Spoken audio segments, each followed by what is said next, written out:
Hi, this is Brian Crecente. I'm the news editor at Polygon, and I am joined today by Sam Lake, the creative director of Remedy, and also someone who helped write much of the games that Remedy has put out, which would include, of course, games like Max Payne, Alan Wake, and soon Quantum Break. Sure, yeah, glad to be here.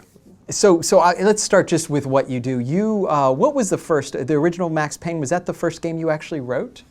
Well, I mean, Remedy had Death Rally, a really small game before that, and that's actually when I came on board to write the texts for Death Rally. There wasn't a story, but they needed some text for the menus and things like that, and I came to do that and have been there ever since. Max Payne and Max Payne 2, I wrote those, did some other things there as well. Then for Alan Wake, I was the lead writer, and we started building a writing team. And these days on Quantum Break, we actually have 3 full-time writers working at Remedy.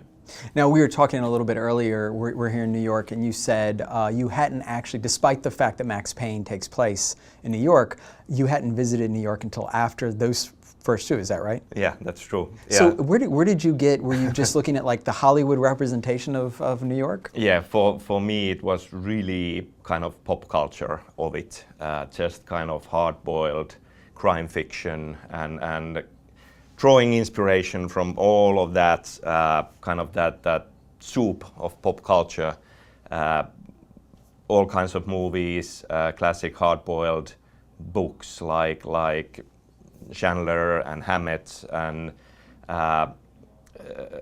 lots and lots of graphic novels and comic books, and for me, kind of that New York that you see in Max Payne is very much a fictional place of that kind of a hard-boiled noir city. So, and in Alan Wake, obviously the setting isn't New York, but we do have scenes that take place in that apartment in New York. Sure. And it's funny, I'm a big fan of the game. I remember playing through it and thinking, as much as I liked Max Payne, that felt like a much more authentic New York than Max Payne's New York. Well, in many ways, kind of the approach for Alan Wake was to have kind of, even though it goes crazy and supernatural as you go forward, the idea was that kind of it's grounded more in real world and reality, kind of as a starting point. That Alan Wake's world, in many ways, is supposed to be much closer to the real world than what Max Payne's world was. Right. Yeah. So one of the things that was really interesting about Alan Wake was the approach you took to storytelling, in that, and I believe this was deliberate, you sort of created the game or broke up the game in a way that was very similar to the way TV show has episodes. Yeah, right. So there were these sort of bite-sized gameplay episodes, and you didn't have to, but you could stop between them. Sure. And they even had they had the cliffhanger at the end of each, and at the beginning of the next one, there was sort of that quick summary wrap-up that threw you right back into the action. Was that something you did because you had thoughts of doing what you're now, I think, doing with Quantum Break, maybe doing a TV show? Well, I mean, it's been a process, and for the Max Payne games, kind of the structure for the story very much came from movies, kind of that classic 3-act structure. But because the games always are much longer than movies, what ended up happening is that you kind of stretch that formula to a longer experience, and already during Max Payne 2, kind of, it was the time when more and more you had kind of season DVDs of TV series coming along, and more kind of that started to feel like the best way to experience a TV series, that you have the whole season, you can watch as many episodes in the night as you want, and you are kind of really drawn into it and hooked, and okay, it's 2 o'clock, right. I have to be up early in the morning, but just one more episode.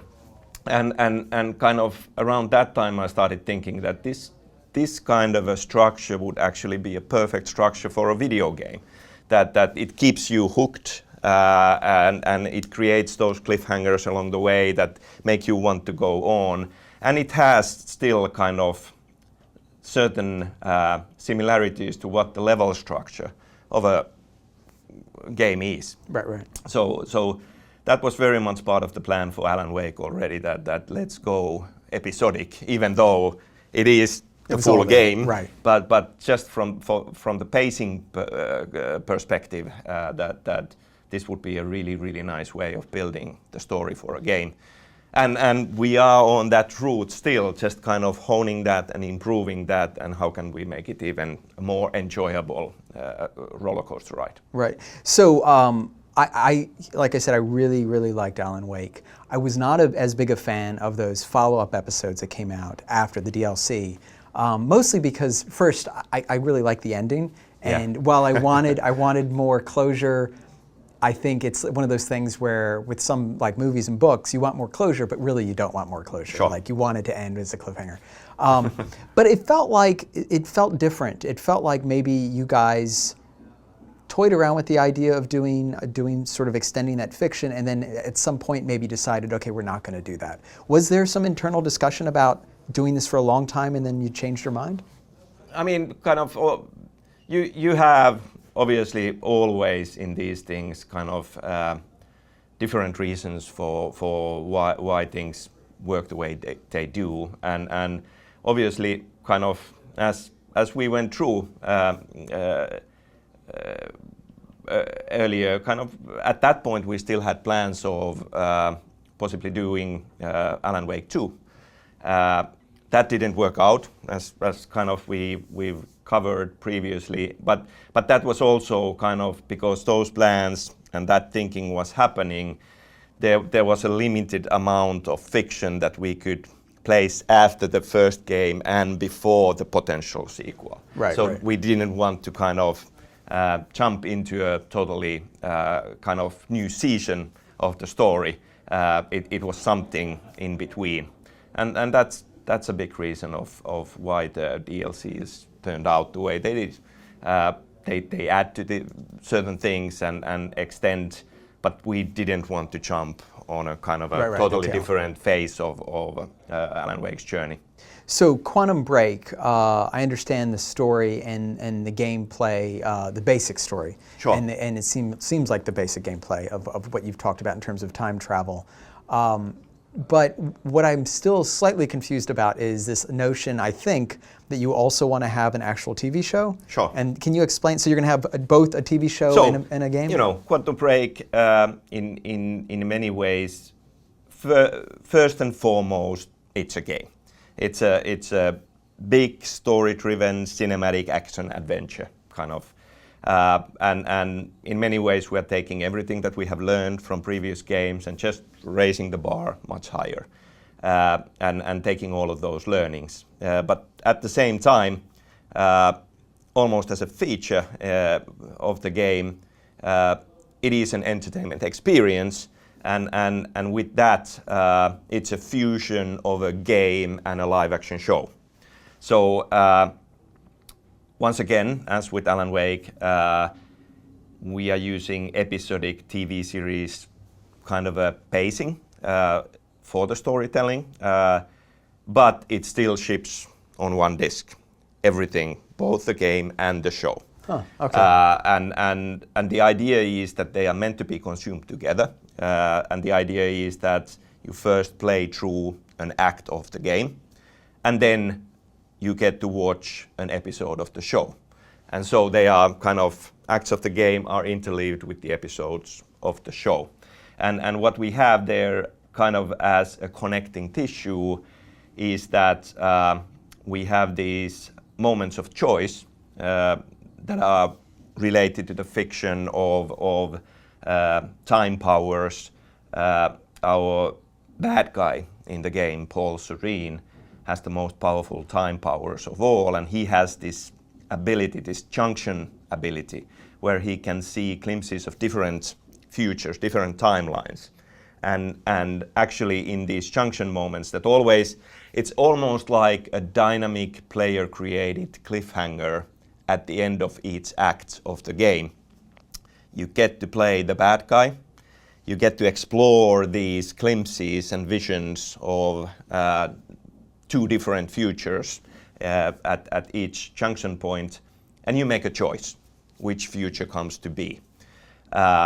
And from that, we shift into an episode of the show, and immediately there at the beginning of each episode, the first scene already clearly shows you alternate content depending on which choice you made. Huh, okay. And it works both ways. So very much kind of what you have in the game and what you do in the game reflects your custom experience of the show. But then again, when you watch an episode of the show, you see things, learn things that are clues for you when you go back to the next act of the game and play it through. With those clues, you can find certain things and unlock even further material. So you have these episodes, essentially episodes that are live action. Yeah. And then you have gameplay. Why bother doing that? Why not just do gameplay throughout?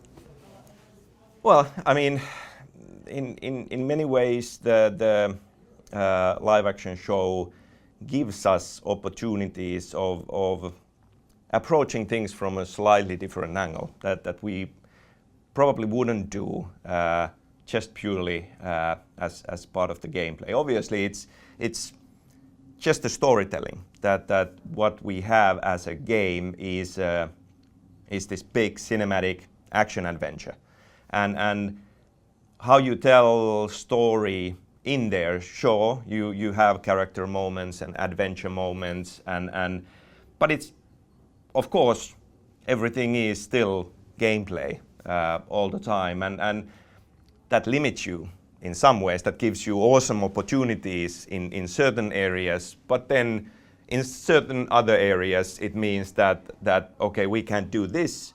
This is much better suited here. I do think that kind of the medium you use should be, of course, reflected back to the content and what kind of a story you want to tell. So live action drama gives you a different perspective and different opportunities that okay, now we suddenly, it makes total sense to have this kind of story elements as part of the whole as well.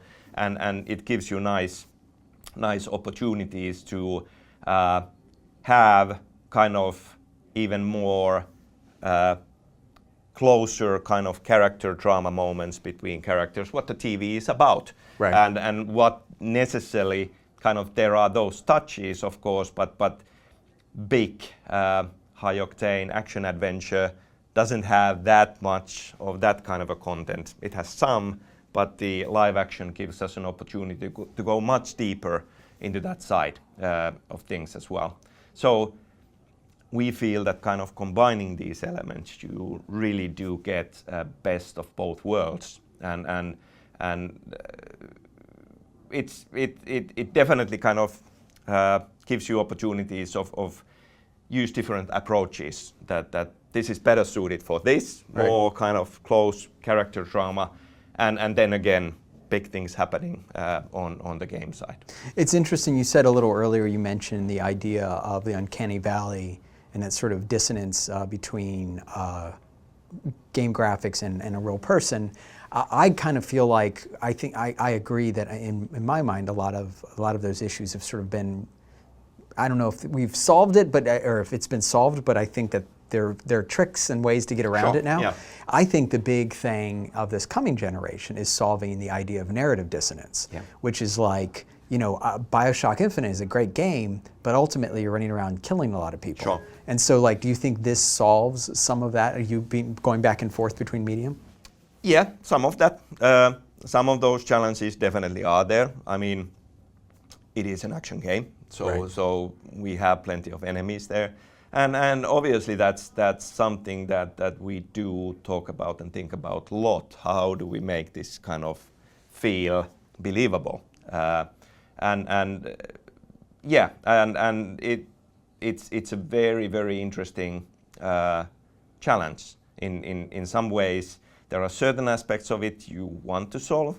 Then there are other aspects that you almost kind of like go that, okay, there are solutions, but the cost is pretty high that it will then start limiting you in these aspects too much. So it's an ongoing kind of a very interesting and at times heated discussion, also kind of figuring those things out. But does it, when you're doing that jump from video game to television, does it, like there is, I think, because people are used to playing video games, they're willing to say, okay, 100 people are going to die in this episode, and I'm not going to think about it. If you did that in the TV show, it'd be like, what? So how do you smooth that transition? Yeah, so that comes from the perspective of let's make sure that each of these, I mean, they are part of the same story, right? But there are different sides to this story and different points of view to this story. So just making sure that kind of what you have on the show side, what you have on the game side, you have a different point of view into things, and kind of that already solves a lot of these issues that we have same characters crossing over, and very much kind of the show needs to be something that feels really, really important and relevant to the player playing the game, and they are learning new things, but still we can do kind of with character point of view, the heroes of the game are not the point of view characters of the show, and with that you already kind of end up in a situation where a lot of that starts to make sense. What I find fascinating is, I'm sure this isn't accidental, Microsoft, in coming out with the Xbox One, is going through a lot of effort to try to blur the line between games and television. And now you have a product that seems to match up perfectly with that concept. So did they come to you and say, do this, or did you guys go to them and say, we want to do this? So it was kind of a happy thing of those both things happening. So for us, we have been looking into this direction kind of already during Alan Wake. And in many ways for us, a good game really is a melting pot of different mediums. So already with Max Payne, we used graphic novel. In Alan Wake, kind of we were toying with live action already. We had the prequel live action show. We had live action in the in-game televisions. Right. And obviously other mediums as well, like fragments of a novel and a fictional band and songs of that band in Alan Wake's world. So kind of it's always for us felt like a natural way to go, that we'll bring in pop culture inspired things from other mediums as well. And this just seems like a logical step, that let's do even more with live action, and let's find more ways to have these mediums talk to each other.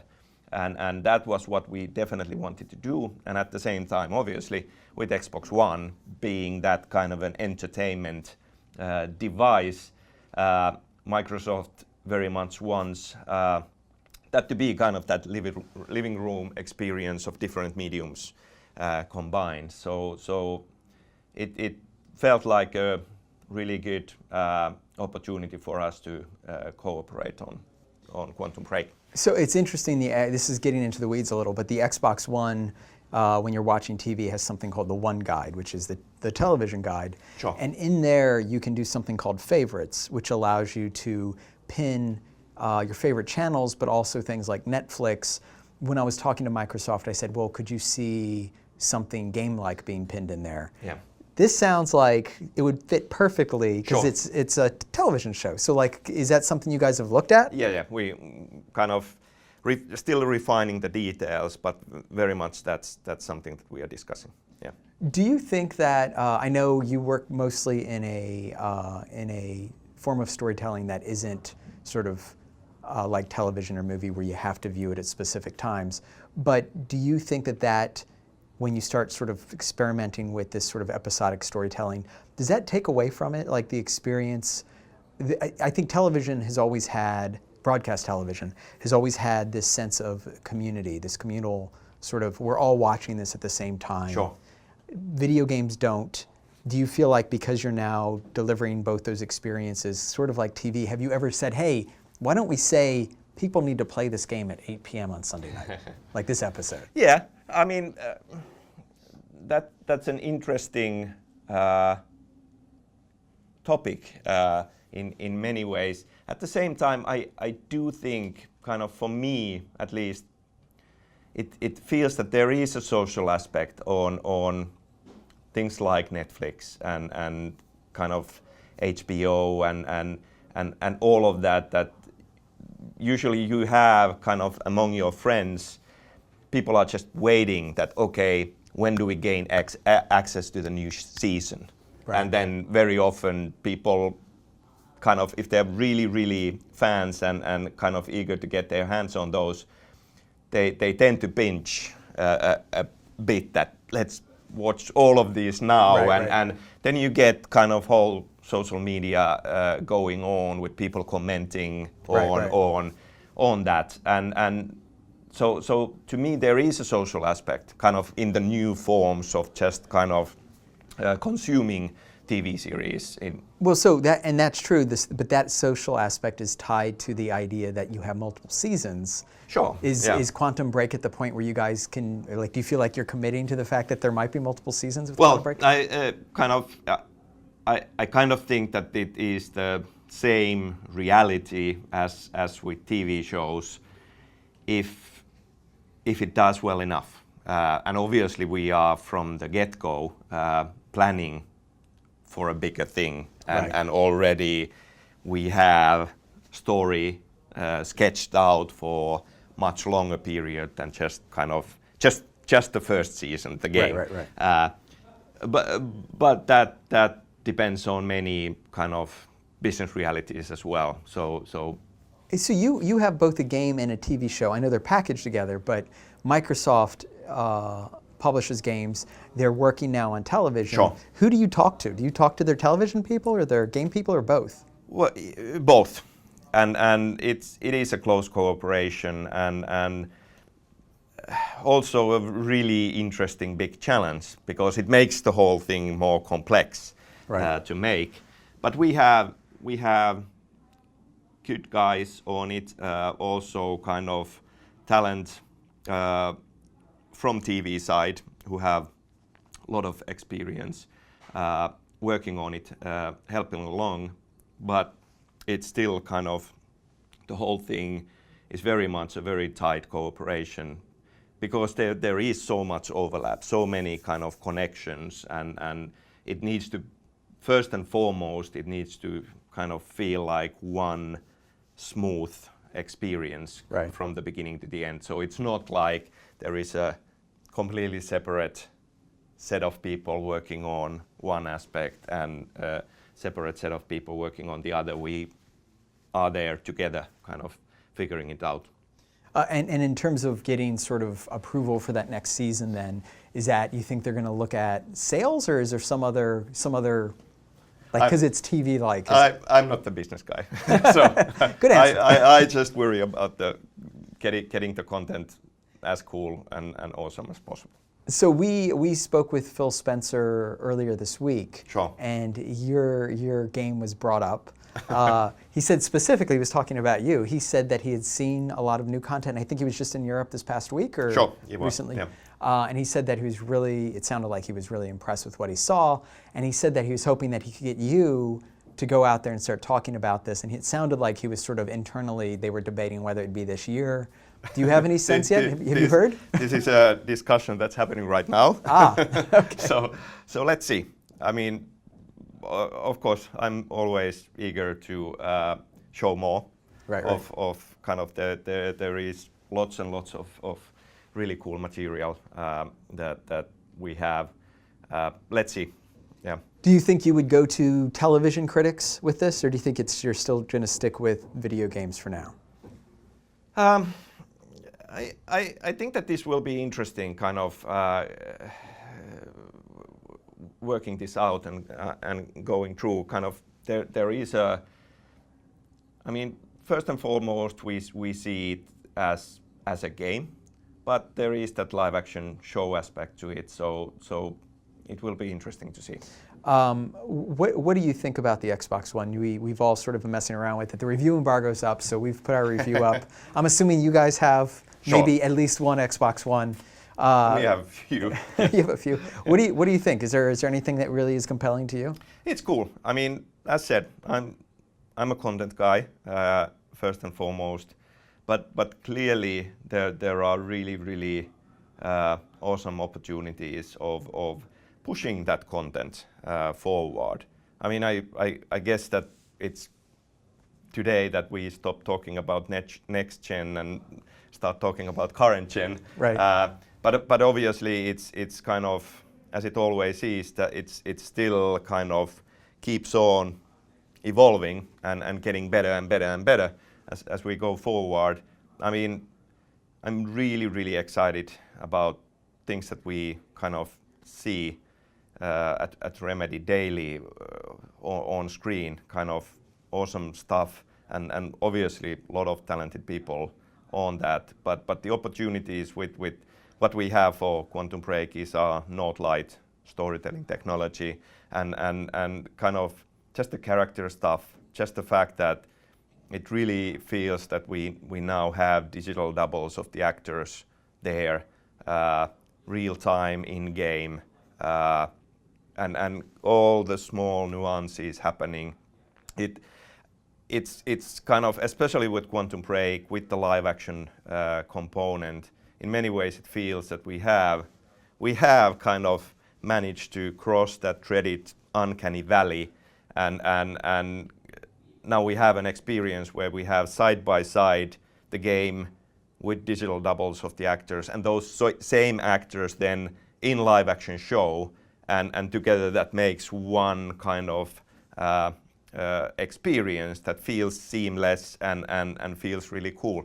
So that's an awesome opportunity. Other kind of from technology perspective, just kind of the signature things of Quantum Break obviously is the time breaking down and these unstable stutter scenes where time breaks down and freezes and violently skips forward and backward, and all the things that we are doing with that kind of already what we showed at E3 with that frozen Sophia scene. That's like the tip of the iceberg of everything that's going in there, that we are basically recording everything that's happening in a scene, and it's possible to kind of chop that up into pieces and scrub the timelines back and forth on individual things as time breaks down, and really these impressive distortion effects for all the environments going on in there as these moments become more and more unstable, how everything starts to break down. And just kind of, obviously none of that was possible before, and now it's kind of happening there real time. So it's really exciting. It's interesting you guys have, you had hard-boiled sort of crime fiction, you've got a horror, a thriller, and now you have sci-fi. Is there one genre you like more than the other? Well, I'm having the time of my life kind of doing all of these different things. I like them all. I'm kind of, obviously there are other cool genres to kind of think about, like we've never done fantasy. I'm a big fantasy fan myself, kind of with a background in role-playing games and things like that. So maybe someday. Magic realism. That's what I'm saying. If you could do. Sure. Yeah. But no, I think that it's really awesome to have the opportunity to try these different things out, and clearly there are some kind of elements and tonal things that just are part of what Remedy games are, and for the fans it's something that they recognize, and we play around with that as well, that kind of those echoes from Max Payne ended up in Alan Wake, and I'm sure that there will be many things in Quantum Break as well that the fans of Max Payne and Alan Wake will recognize as echoes of that, and it's fun thing to kind of play around with that kind of a weird concept of a multiverse in a way that maybe they exist in some reality, at least on a kind of like certain level of themes. So I have to ask, just because a lot of people I think wonder, is Alan Wake 2, is it completely dead, or is it somewhere on a shelf somewhere? Do you think? Well, I mean, as we said, obviously we love Wake, and we are constantly looking for opportunities and talking about possibilities of what we could do with Wake. And I would definitely love to do more Wake, but it needs to be kind of something that we absolutely feel that this is the right thing for Wake, and kind of the bar is high enough, and this is really going to be cool. Not just kind of doing it at the cost of making something that's not as top-notch as it should be. So time will tell. So this is a sort of tangent, but I had a Halloween party recently for my son, and we spent the whole week leading up to it trying to choose all the movies that he and his friends would watch, and we were trying to find them. The party starts, and what they ended up doing was not watching any of those movies. They ended up playing Alan Wake. Awesome. That was, and so the reason I bring that up is because I think he's 12, and I think that at that age, they're growing up without that sort of distinction that maybe people our age, right now when I see something, I'm like, this is a movie, this is a video game, this is a TV show. Do you think that's where we're headed, where there just isn't going to be a line anymore? Yeah, I think that it's certainly changing, and clearly kind of just already how you see people, and especially young people, consuming these things. It is very different for what it was to us. Right. Just kind of things like Netflix has completely changed just the understanding of what a TV series is.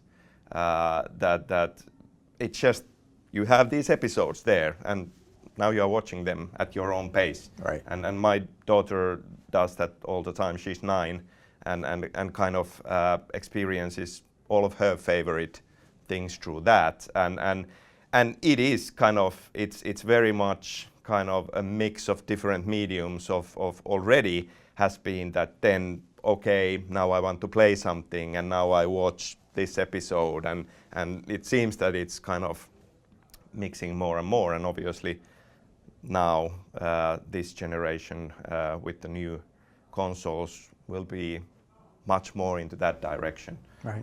Yeah. Well, thank you so much for taking the time. I really appreciate it. Always love talking to you about narrative and games, and can't wait to see and hear more about Quantum Break. Yeah, Thanks. Thank you.